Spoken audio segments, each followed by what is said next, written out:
Amma ba'du.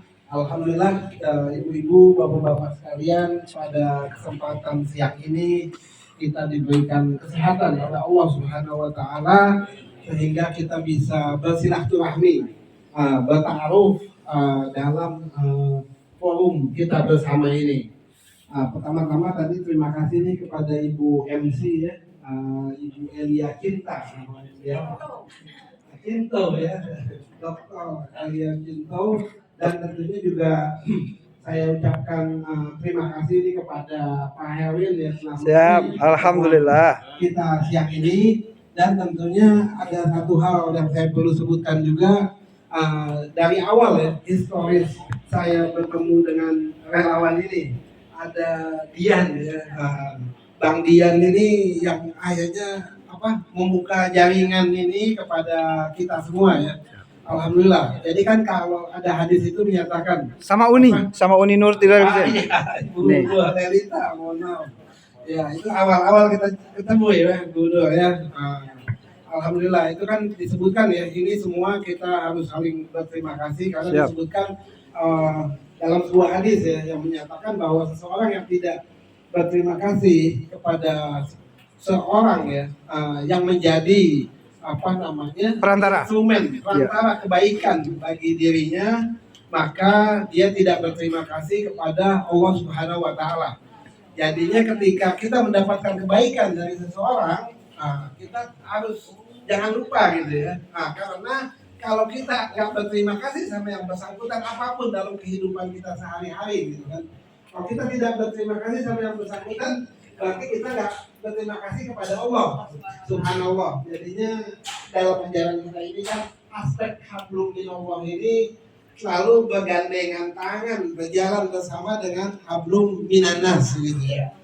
Dan tentunya juga saya berterima kasih kepada seluruhnya ya, yang awal-awal saya ingat ini di sini ada siapa, Pak Yus ya. Kita ketemu awal, dia datang ketika saya turun juga tuh di sawah besar ya. Masya Allah. Saya suka turun berdialog dengan masyarakat bagian juga ini. Mana? Yang mana orang yang namanya Dian ini? Oh ini ada Dian. Senyumannya manis mana? Tentunya semuanya ya, Pak Hirza ya, kita ketemu Pak Harizon ya, dan Pak Saifuddin ya, dan seluruhnya. Bapak juga kita sebelumnya sudah sempat ketemu ya.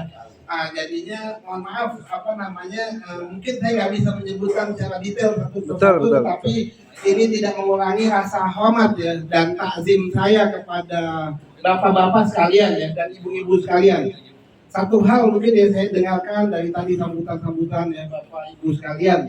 Ini subhanallah nih, ini ibu bapak adalah para pejuang ini saya lihat. Masya Allah. Para aktivis gitu kan, orang-orang yang peduli kepada perubahan gitu kan, pada republik kita ini. Yang tadi juga saya ingat sambutan Bang Herwin ya.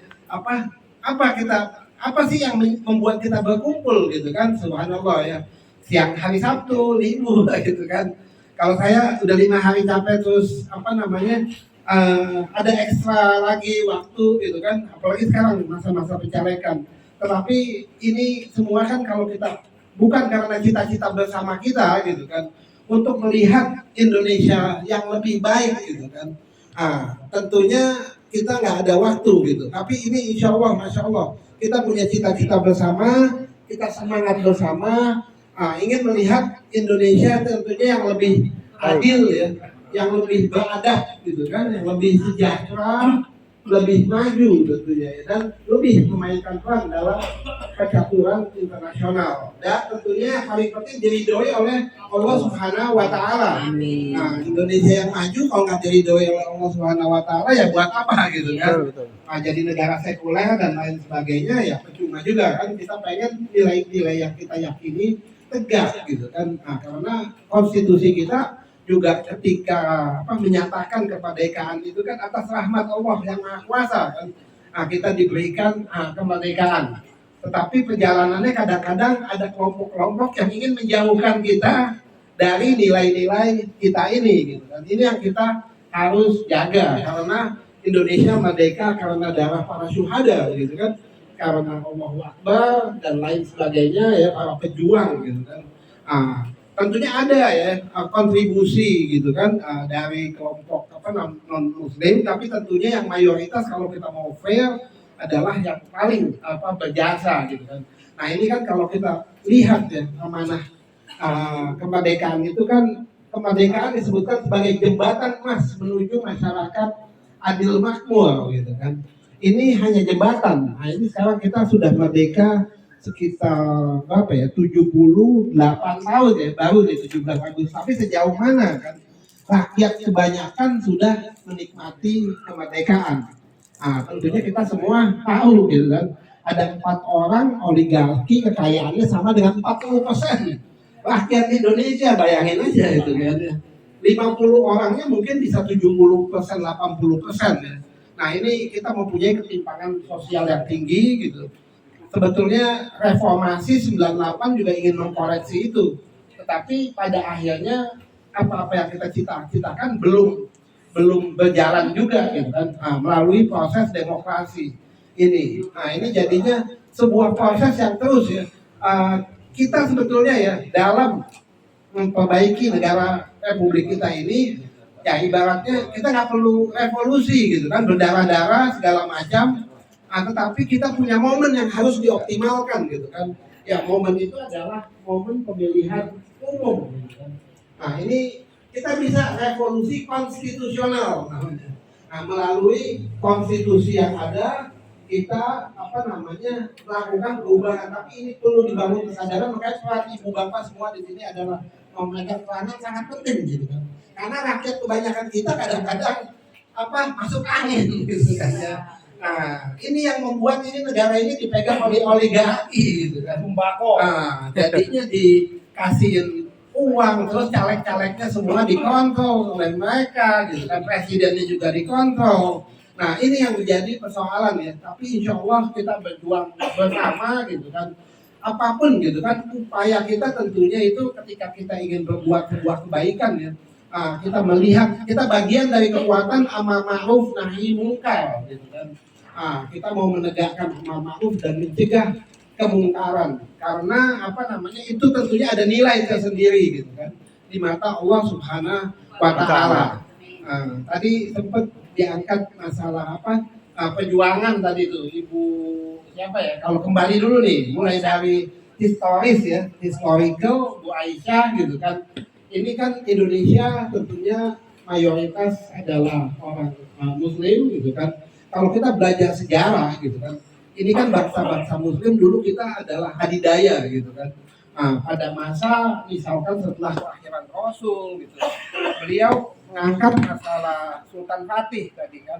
Nah, tetapi juga panjang sebelum itu kan, bagaimana kekuasaan Islam di Spanyol ya, itu ratusan tahun ya. Dan bukan hanya pada waktu itu umat Islam mempunyai kekuatan militer ya, negara adidaya, tetapi juga kekuatan intelektual ya, orang belajar dari berbagai negara gitu kan ke dunia Muslim. Semua kan penemu-penemu ini kayak kacamata ya, optik gitu kan, Ibn Haytham dan banyak lagi ya, matematika, aljabar itu kan penemunya.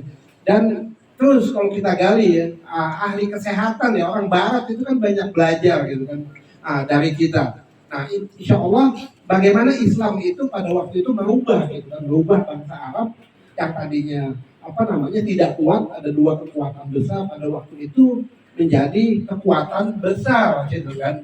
Romawi kalah, Persia kalah, bahkan jadi Muslim ya orang Persia kan, orang Iran kan.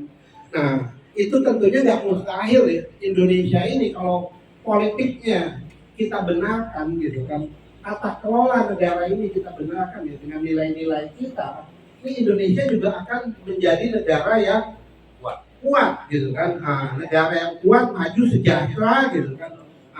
Sekarang kita tertinggal kan sama Malaysia dan lain sebagainya. Nah ini kadang-kadang kita diadu gitu kan antara keindonesiaan dan keislaman, padahal itu satu kesatuan gitu kan. Orang yang Islamis itu pasti dia nasionalis gitu kan. Iya betul. Karena dia akan peduli kepada negara kita ini dan tentunya dia akan peduli kepada kesatuan NKRI gitu kan. karena kita kan nggak pengen ya. Kayak seperti misalkan di dunia Arab yang dulu terpecah gitu kan dari Inggris ya. Setelah jatuhnya Ottoman Empire itu, nah itu kan kita nggak ingin Indonesia tentunya seperti itu ya.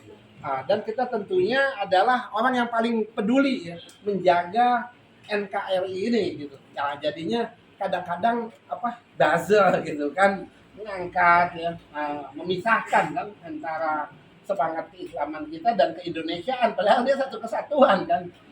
Orang yang Muslim, yang Islamis itu pasti dia akan peduli dengan Indonesia yang adil dan sejahtera gitu kan, dengan kemajuan Indonesia. Nah itu mungkin ya beberapa hal penting ya. Saya mungkin mengutip ya, kalau tadi Pak Erwin juga mengangkat hal menarik, Indonesia sedang tidak baik-baik saja. Betul, gitu kan. betul. Nah itu satu hal yang penting juga ya. Saya nggak selalu sepakat dengan Mahfud MD, tapi ada satu hal yang saya kutip ketika